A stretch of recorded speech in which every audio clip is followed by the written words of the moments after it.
This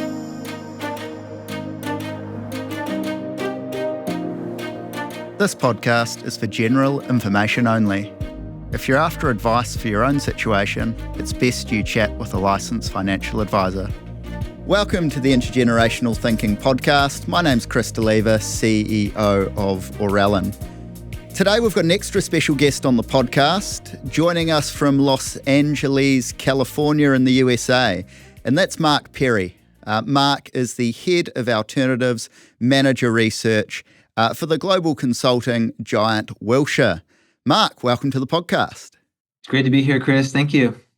Now, Mark, I'm excited to get into our discussion today. But first, tell me how you got into alternative investments and what your day-to-day looks like in your position at Wilshire.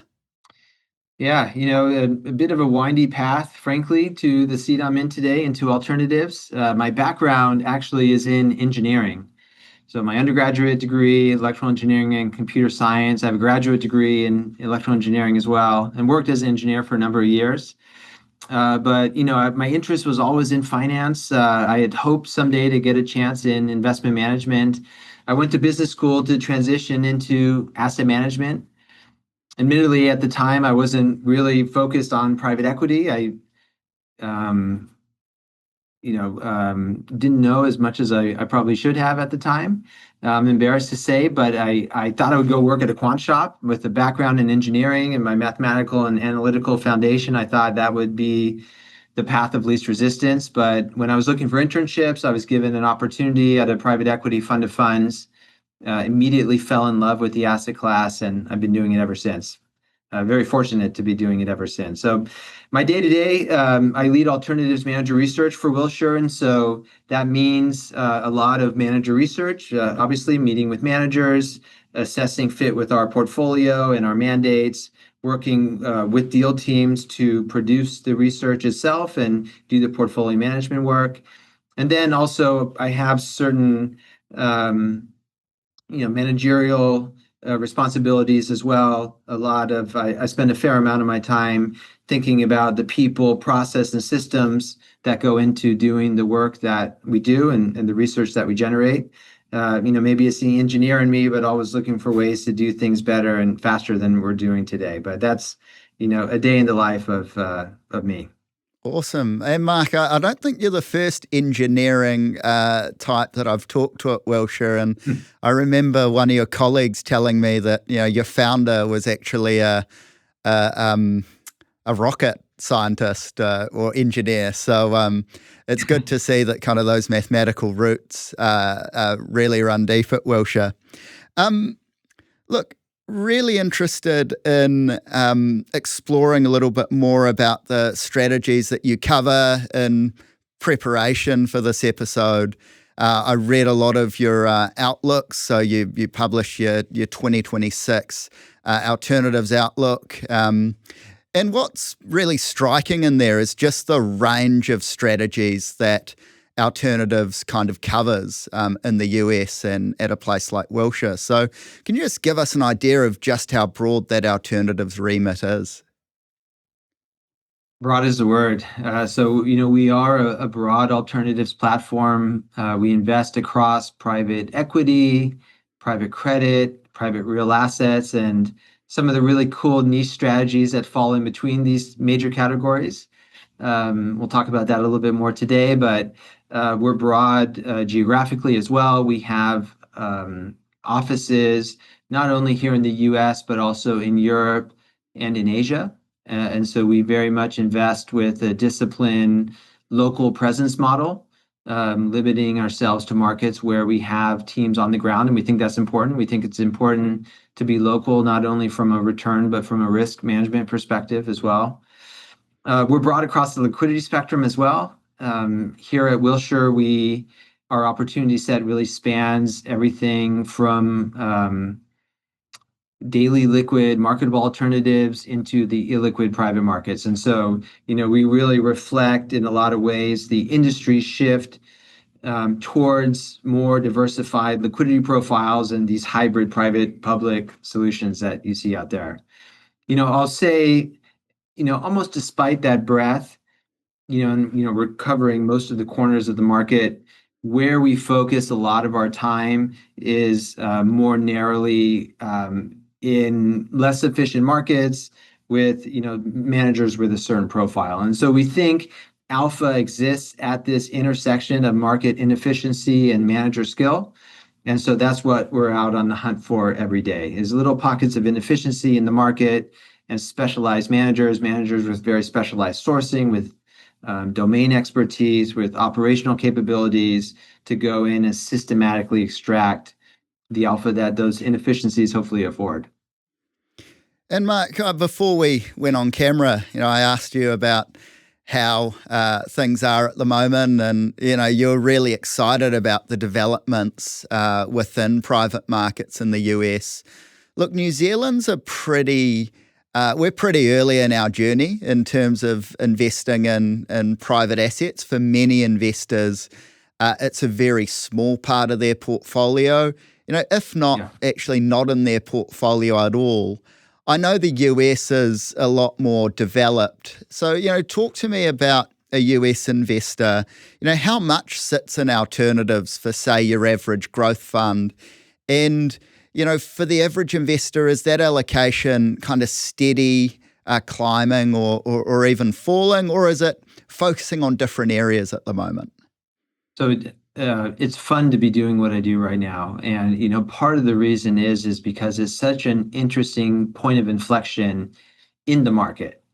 So, in terms of allocation, let me separate institutional from individual and high net worth for a minute. Institutional allocations have been around for a long time, have been around for decades. Most institutions we see hold alternatives in the range of maybe 20 to 30% is a reasonable range. The average is probably around 23% or so, and participation is pretty high, right? More than 85% of US institutions have some allocation to alternatives.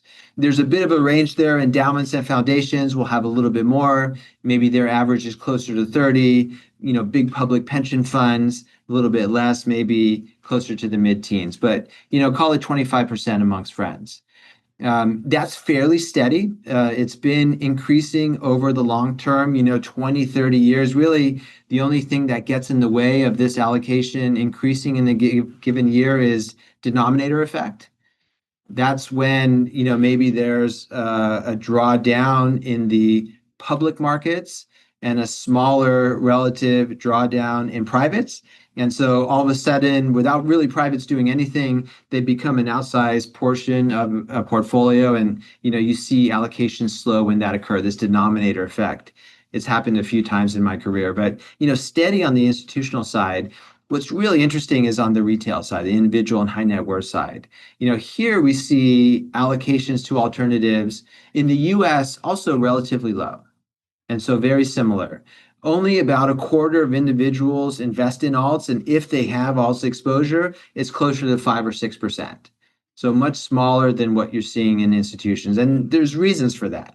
The structures really haven't been there for most investors until recently, frankly. Still had high minimums, still had, burdensome tax structures, still had burdensome operational complexities that go into making an investment. And so, that part of the equation wasn't there until recently. And so now that we do have the more appropriate structures, the trends in retail really is up and to the right. So retail, fastest growing segment of the market, data I've seen has it projected to expand at double digits annually over the next decade. So really strong growth in that market. And this is, again, really driven by the democratization of alternatives, taking it from historically more exclusively institutional product or area of a portfolio, and really bringing it out to the masses in a much more easily digestible way. And I think that's super important for New Zealand investors, as we start our journey within private markets, having access to these structures that are, I suppose, a good stepping stone from when you're used to fully liquid.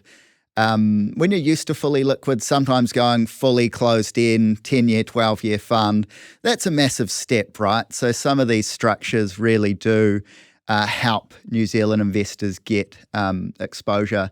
Mark, something that we've talked a lot about in our interactions with one another and in Aurellan's interactions with your team is the sector that is broadly called alternative yield. Tell me a bit more about that sector, what goes in it, and how you see that developing over the next few years. And I suppose just as a starting point, tell us when you really started to look at the sector and go, wow, there's really something interesting going on here. Absolutely. So maybe a definition first, because it's a bit of a term of art. What is alternative yield? So at Wilshire, we call alternative yield the range of either less correlated or entirely uncorrelated yield generative strategies. And typically these may look like private credit in terms of their return profile and the yield that they generate, but are specifically outside of traditional private credit. So, we see this falling into a few different buckets. Maybe this is more specialized asset-based finance, think transportation finance or leasing. Maybe this is a risk transfer type of strategy like litigation finance or SRTs, or intangible assets, things like music royalties. So, think of these as yield generative, but very niche, very specialized, and typically uncorrelated to the rest of your private credit portfolio. So how did we get here?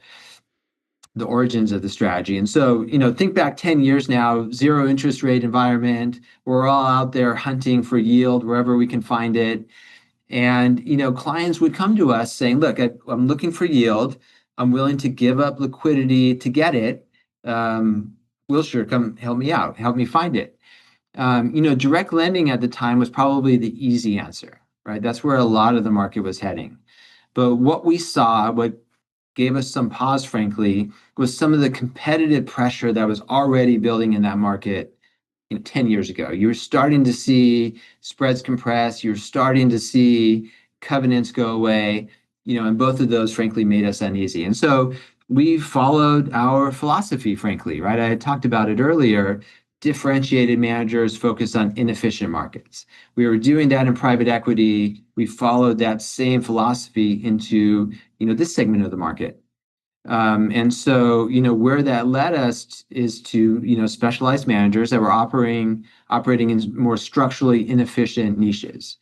And so there were typically barriers to entry in this market, whether it was complexity, whether it was just a newer strategy that was investing into a wider total addressable market, whatever that was. We were really looking for specialization that created a certain barrier to entry. What came out the other end, interestingly enough, was really attractive, typically unlevered, risk-adjusted returns. And so risk-adjusted returns that were as good or better as we were seeing in private credit. And you kind of get this added benefit, the cherry on top of the risk profile, the correlation profile.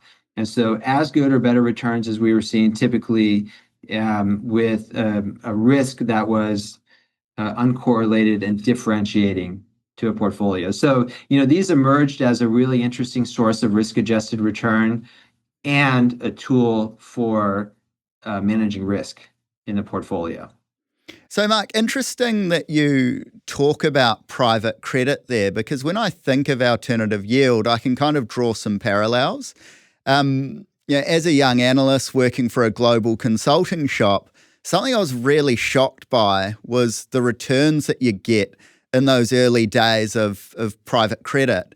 And to be honest, it really confused me. I was kind of going to my senior colleagues, guys, like, how are we getting these returns for risks that used to be held by the bank? And they introduced me to this concept, which I know you've talked about a lot, Mark, and that's this concept of a scarcity premium, or perhaps even a complexity premium that comes from alternative yield. So can you just talk me through, when you look at the return profile for alternative yield, how much of the return do you put down to this complexity or scarcity premium, and how do you see that developing through time? I think it's a little bit of everything. And, part of it depends on the strategy, right? Absolutely, there are alternative yield managers that are early to a market and they're rewarded for that. There's more capital demand than there is capital supply because, the others haven't arrived yet. Definitely, there are alternative yield managers that are hiding behind a barrier of complexity. Hiding isn't the right word, right? That are shielded by a barrier to complexity. They have the organizational ability to underwrite that complexity and at the end capitalize on that complexity through price and structure in a way that others in the market can't. So the lower cost capital is on the other side of that complexity wall. They just can't get there. Again, capital supply and demand imbalance. Otherwise, it's strategies that are just mining a structurally less efficient area of the market, right? Maybe it's just a smaller end of the market where there's more opportunities and less capital. Whatever that is, the level of competition is really the key factor. And the word we use here within the walls of Wilshire, what we're looking for is pricing power. Alternative yield markets really have this structural capital supply and demand imbalance. They're able to hold returns higher as a result of that. Typically, they're able to enforce stronger covenants and downside protections, both of which are things that are under intense competitive pressure in the core of the private credit market. And what comes out the other end is a higher underlying return with better structural protection. And that, at the end of the day, leads to really improving risk-adjusted outcomes. And so this alpha definitely is a combination of everything you said. It's some scarcity, it's some structure. And when capital is scarce and specialized, managers we find can dictate terms better than accepting more commoditized pricing that you see in the rest of the market. So some return premium, some stronger protection, it's really risk-adjusted return enhanced and risk-adjusted return that we're looking for and expecting out of alternative yield. And Mark, private credit's come up a bit already in our conversation. Certainly when I flick through the headlines every morning, it tends to be something that the market is really focused on right now. How worried should we be, or how worried are you about some of the headlines that we're reading? And I suppose with the opportunities hat on, are there any areas of the private credit market where you actually see opportunity still? It's so interesting. When I started in private markets, Bloomberg and CNBC were not talking about the private markets. Occasionally, you see like the largest mega cap deal on there. Today, deals we work on, co-investments we work on, managers that we invest in, even the smaller, more niche ones that we focus on, are in the news. And so that's cool in a way. I can brag to my kids about it. But it's also really interesting, the snowball effect that occurs. And so, for me, it's really about separating signal from noise. The media attention around private credit, in this case, absolutely is high. I think a lot of this reflects the relative unfamiliarity of this asset class rather than an underlying risk. And I'll kind of explain what I mean by that. And I think part of it is, without sounding too philosophical or attempting to sound too philosophical, a little bit of this is evolutionary. We're wired to overreact in some ways to the unfamiliar. When we first stuck our head out of a cave way back in the day and kind of looked around and saw the hairy thing over there with big fangs, it was good that we were scared of it. Right? We didn't know what that was exactly. Let's be scared of it and keep ourselves safe. I think there's a little bit of that happening with the media coverage of private credit. It's new enough where we're not really sure what to think of it, and so let's be cautious of it. That's not totally unreasonable, but let me say, so the media noise is elevated. It's not totally unreasonable, but when you look at the signal, though, the fundamentals in this market remain normal. When you core kind of state of health indicators, whether it's non-accrual rates, default rates, payment in kind usage, are all broadly within historical ranges. right? Nothing's too low, nothing's really elevated. It's within normal long-term ranges. Losses exist. Some very public losses are out there, but this is not a risk-free asset class. And a lot of that, we don't really see anything systematic. It's idiosyncratic, and this is all about manager selection at the end of the day, right? Just like anything else. And so, if you're picking the right managers that are focused on the right markets with the right pricing power, then hopefully your default rates, your risk-adjusted return that come out the other end are better than average. So, we don't really see anything systematic right now. When we separate signal from noise, we're still very comfortable with private credit, but we think you need to pick your spots and pick your managers closely. And in terms of picking spots within that sector, because it is a very broad sector, right? When people say private credit, there's a spectrum of, I suppose, distressed debt on one end and, quasi investment grade on the other side. Tell me a bit about the spots that you're looking at within that market at the moment that you're still excited about. It's so interesting. The private credit market is not a homogeneous market, but when most people talk about it, absolutely they treat all the different parts of the asset class as the same. And so, like any market, there's risky areas and there's areas of really interesting opportunity.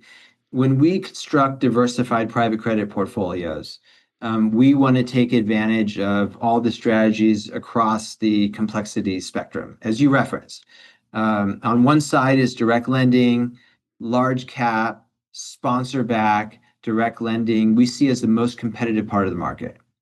And so we're staying away from that. Frankly, we in our discretionary funds, if we're making direct lending investments, it's going to be at the smaller end of the market, following that capital supply and demand imbalance that exists, where most of the companies are small, but most of the capital is focused on the larger end of the market, right? So you have that imbalance and pricing power at the smaller end. In the middle of that spectrum, we call it opportunistic credit. This might be lending to non-sponsored companies and might be lending to companies that have a chip on them, an issue that is enough to deter the lower cost of capital, where specialized managers can step in with pricing power and extract risk-adjusted returns. We love that part of the market. It's probably one of our highest conviction areas of kind of the more core private credit. And then we'll want to do a little bit of distressed debt carefully, in the spirit of diversification.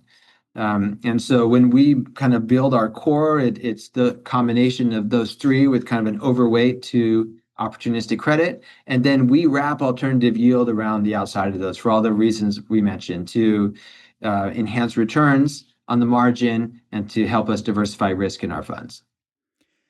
And Mark, one area we haven't talked about a lot so far is private equity. And this trend of companies staying private for longer, doesn't appear to be going anywhere. I know the beloved, Wilshire index, the Wilshire 5000, has been struggling to find those 5,000 constituents for quite some time as less companies are listing. Where are kind of private equity markets at the moment? Because we do have listed markets that are kind of at or near on many metrics, all-time high valuations. How much of that kind of valuation increase has found its way through to private equity markets? Some is the short answer. But, private equity, when you go back and look at the long-term kind of quarterly performance of private equity compared to a public index, is typically a smoother ride, is the way I describe it. And so when public markets jump up like they've been doing for the last several years, you typically don't see private strategies jump up quite as high. But when public markets draw down and there's a correction, you typically don't see private equity draw down quite as much. It's just a smoother ride. And so that's been the case historically, and we see that, frankly, today as well. It's hard to keep up with a public market benchmark when the markets are doing 20, 25% a year. But what we look for in private equity, small cap, sector focused, price conscious, low leverage, operational approach to value creation, all of those things are still intact and creating really interesting return, frankly, across market cycles. And Mark, I mean, you talked about the area that you focus on there, and which is more in the, I suppose, kind of mid-market. Are the larger caps, like we've seen in public markets, the larger caps has really been the area where we've seen valuations come up. Are recent deals at the top end of the market at the kind of middle end of the range, or are they at the higher end of the range?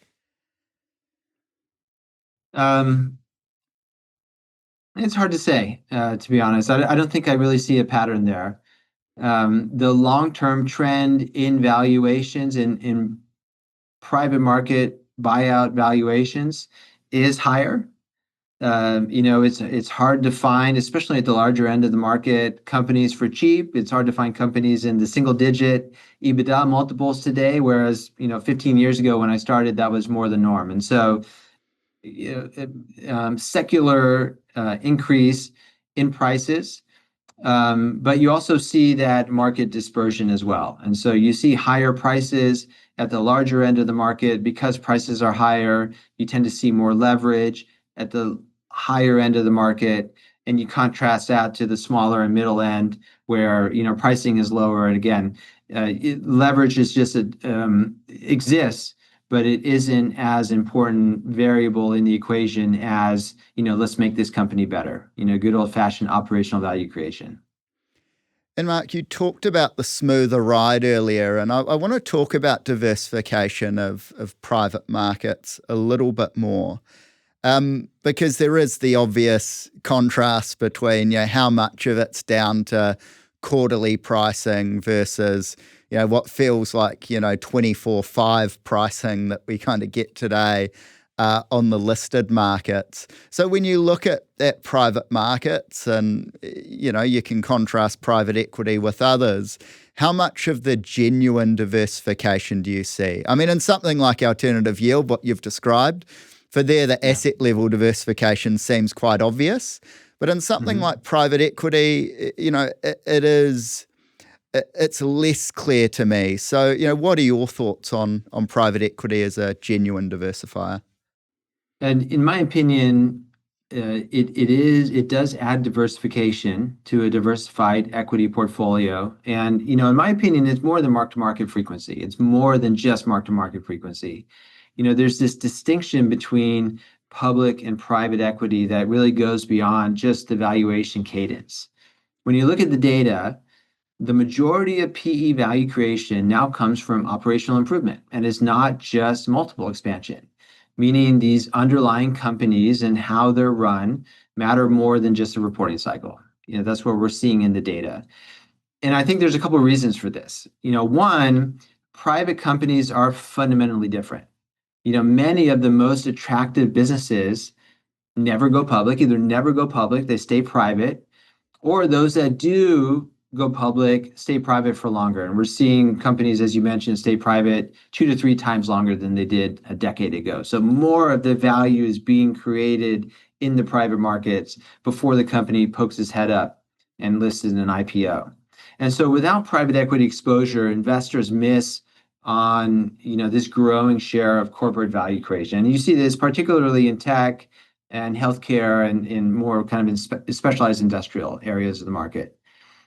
And I think most importantly, PE ownership is just fundamentally a different management model. It has the luxury of being a fundamentally different management model. And this is where the alpha is generated. PE sponsors can manage these companies in a way public market governance really just doesn't allow them to. They have longer time horizons. They're not just managing to next quarter's earnings or quarterly earning pressure in general. It's really a multi-year transformation plan that they can put these companies on, right? And really extract value by making it better. There's greater agility, frankly, right? They can do things like replace CEOs, restructure teams, pivot a strategy in the private markets a lot quicker and easier than they can do in the public markets without that public market scrutiny. That's important. They can consolidate industries. And I saw this happen when I first entered this industry back during the great financial crisis. I saw this in spades with the best private equity sponsors. They were better operators of these businesses than anybody else. And as a result of that, when things went really bad, they were not only able to be defensive and keep their companies afloat, but they were able to be offensive and go out and acquire the weaker competitors and build a scaled platform. And so, that nimbleness is important. And then just kind of general operational freedom they have, whether it's cost cutting or price changes. There's just a lot more that you can do with the company without being under the microscope of the public markets.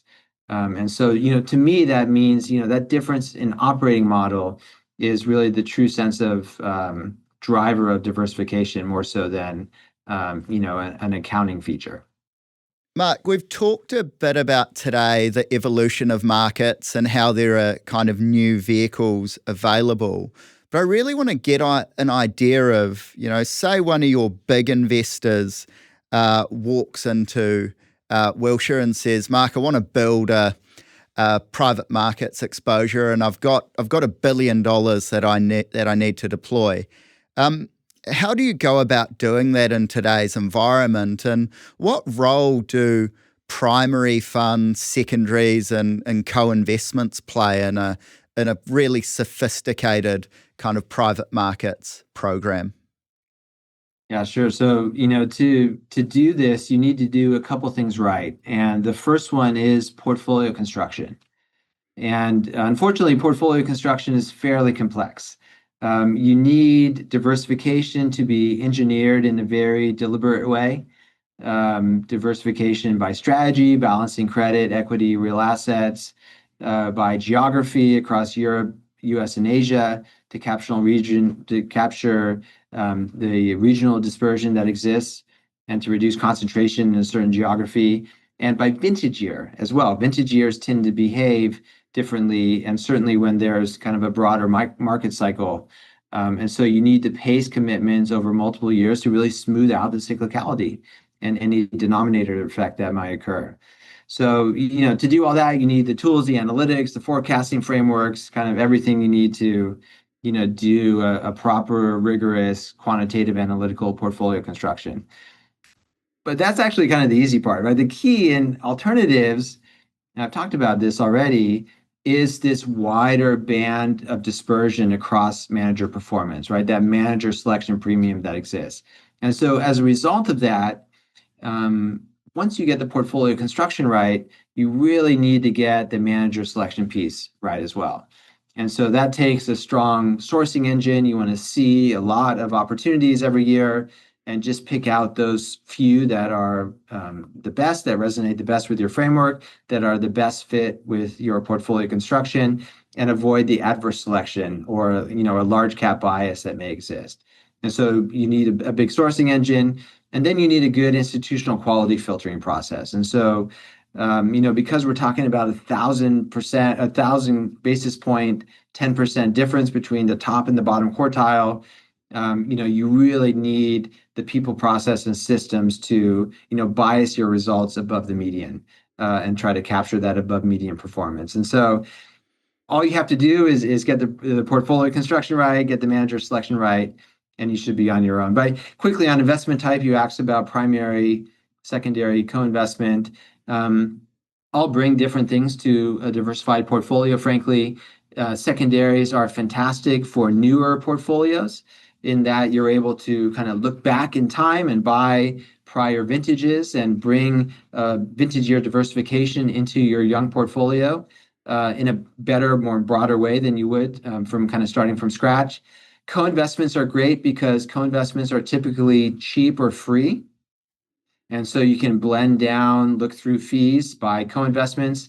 Co-investments are relationship capital. The managers can give them to whoever they want. They can charge whatever they want. And so you kind of have to be in the flow. They're hard to find. They can be difficult to underwrite, but once you have them, they're really valuable.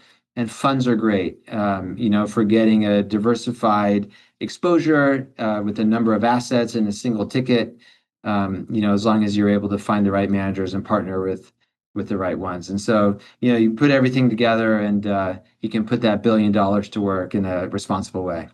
Cool. I'll keep that in mind for when our program grows to that level, Mark. Perfect. Something you mentioned there just around secondaries, just interested there in how that market's actually developed. So we can't really imagine it here, like having a secondary market where you can, buy a fund, maybe at a discount or maybe at par.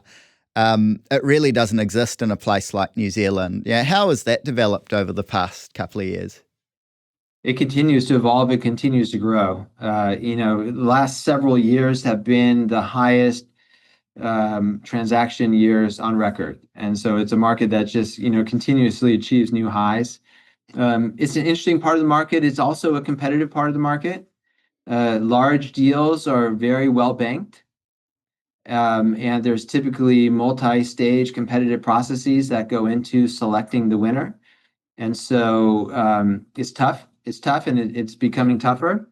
Like any other market, there are little pockets of inefficiency that, the deals we do at Wilshire tend to be smaller, obviously, and typically directed to us by the private equity manager, so a little bit more bespoke and bilateral.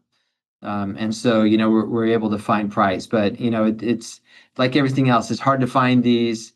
You need to be price disciplined, but when you do, they can be very additive to portfolios.